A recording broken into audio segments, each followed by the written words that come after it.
Well, we are tracking 3 wildfires burning in southern Utah. Good afternoon. I'm Lindsay Arts. Welcome to ABC4 News at 4. You can see them right there on that map on your screen. At last check, all 3 started by natural causes and have scorched a combined 25,000 acres. But the most devastating is the Forsyth Fire burning in Washington County. It's now grown to more than 7,000 acres with more than a dozen homes destroyed. The fire still at 0% containment. We have team coverage for you now. Forecaster Seth Sanders standing by with the latest weather conditions where weekend wind fueled these flames. Our southern Utah correspondent Cannon Seacrest in Washington County. He's been covering the Forsyth Fire since it started on Thursday. But first, let's check in with ABC4's Sarah Murphy. She's been on the front lines of this fire all weekend. Sarah, give us the latest. Good afternoon to you, Lindsay. I want to begin with this. Our hearts go out to the Pine Valley community, to the neighboring communities, to all those affected and all the firefighters who've been working tirelessly since Thursday night. We've spent the weekend here in the Pine Valley area and neighboring communities, and we've been able to get a glimpse of the kind of place it is. And that is a people who work together and come together to get through these tough times. We're live here at Central Fire Station. If you're not familiar with the area, Central is a neighboring community right down the road from Pine Valley. We're in Washington County. Lindsay mentioned it, but if you're just joining us for our Fire Watcher coverage now, I want to refresh your memory. The Forsyth Fire began Thursday night. It currently sits around 7,000 acres, 0% containment. We believe there's about 200 to 400 firefighters on the lines right now battling those blazes. We were told yesterday that believe it was likely caused by a lightning strike that maybe hit 10 or so days ago. We've seen some strong winds here in Washington County the past few days. They believe those winds are what caused that strike and that spark to spread. I mentioned the community, and I just want to emphasize what kind of people they are, going through a difficult time, yet they've spent so much time here at this fire station donating food, water, supplies, spending time together, laughing amidst tragedy.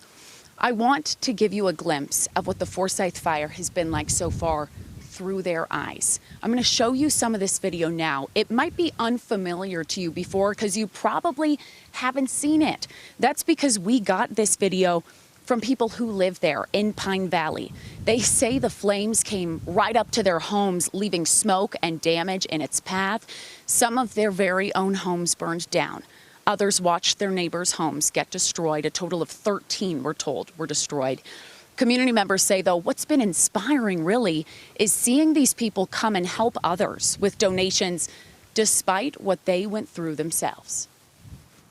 It is a lot of emotion because, you know, someone came up to me and she hugged me and she said, I lost my home this morning. You can't help but shed tears with her because she's here to help. But she says, I can't do anything else. I can't do anything else. So I'm here to help. He said they had a whole bunch. How is that, right? It's beautiful. And that's just one glimpse, one example of the incredible people, incredible stories we've witnessed here since we arrived earlier this weekend. Again, we know this fire is spreading. It's moved north towards the Grass Valley area. And it's not only affecting people. If you don't know, Pine Valley has a large cattle and rancher population, and we wanted to know how it's affecting some of these cattle, the heavy smoke and the flames spreading. Our Cannon Seacrest has spent the day covering that. Cannon, we understand you've learned a lot from some very interesting people, some Pine Valley residents on this topic. Tell us more. Well, yeah, Sarah, you touched on it. I mean, it's not just affecting people's homes, it's also affecting a lot of lifestyles, especially for ranchers and people that have been living inside of Pine Valley for decades, like ranchers named Larry Gardner. This isn't just where they work, it's where they live, where they raise their cattle, and where they've built their entire lives. Larry has spent all of his 76 years here. He and his neighbors have been working nonstop, either protecting the cattle where they are moving, where they are, or moving them from Pine Valley to Grass Valley, only to have them move once again. It is a hardship. People were coming in yesterday, day before yesterday, getting their cattle here, moving them to Grass Valley, and then the fire went to Grass Valley. So they'll move them and keep them out of harm's way. They'll just move them around a little bit. Ours are in the meadow. Grass is good, and so we won't be too concerned about that. So for now, Larry's cattle remain safe in Pine Valley Meadow. We also have heard that the Utah Department of Agriculture and Food has assistance programs for both farmers and ranchers that have been affected by the Forsyth Fire. So reporting live in Pine Valley, Cannon Sechrist. Guys, back to you. Cannon, thank you very much. We appreciate it. Again, we're here in Central.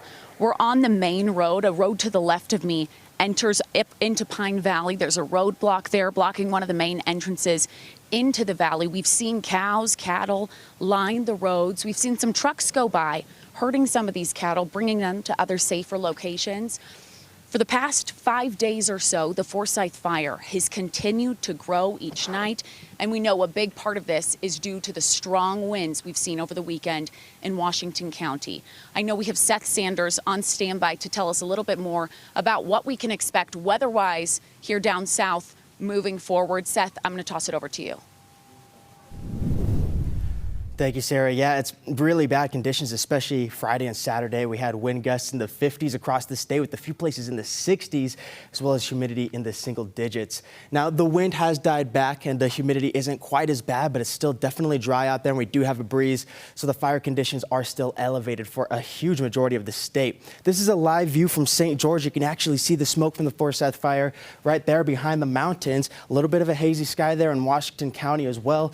Most of that smoke is being blown towards the north, though. Currently, it's 77 degrees right where that Forsyth Fire is, with wind gusts of 24 miles an hour coming out of the south-southwest and humidity at 15%. So again, it's better than what we saw over the weekend, but it's far from good. Our future smoke is going to show you where this is going to go. Here's that Forsyth Fire smoke in Washington County. We also have the France Canyon Fire that's blowing a lot of smoke into the eastern portion of the state. Put this into motion, you're going to see that by late this evening, we'll start to see it all the way across the West Desert into the Wasatch Front. Cache Valley could get some as well as the eastern portion of the state, and it's going to continue to push in. Clears a little bit overnight, but then by the time we get into tomorrow, we're going to start to see it really rev back up. Clears a little bit tomorrow night for the north, but eastern Utah, that smoke stays locked in. Like I mentioned, that wildfire threat is still elevated for most of southern Utah, as well as a good portion of the eastern side of the state. And as we get into tomorrow, that elevated fire risk holds on into the eastern portion of the state and lifts a little bit further north into Castle Country and the Uinta Basin as well. Right now, wind gusts are not too bad up here in the north, but southern and eastern Utah, we have a few double digits. 17 miles an hour in Hanksville, Cedar City at 22 miles an hour. That wind blowing the smoke straight into Iron County. Up here in the north, just a light breeze. You can see that here on a colonial flag. We even have a little bit of cloud coverage, partly cloudy skies out there. Not expecting any rain though. Stays very dry. Temperatures below average. We're in the 70s along the Wasatch Front, 67 degrees in Logan, 74 here in Salt Lake, whereas the average is the mid 80s, 91 degrees in St. George. We have a big warm up on the way as well. We're going to break down more about what you need to know for the week, and we're going to break down the fire alerts that are in effect right now in just a moment. Stick around, but for now, we're going to send it over to Sarah. Seth, thank you very much. Those fire alerts, ones to watch for sure. He mentioned the winds. You can maybe see it, you can hear it.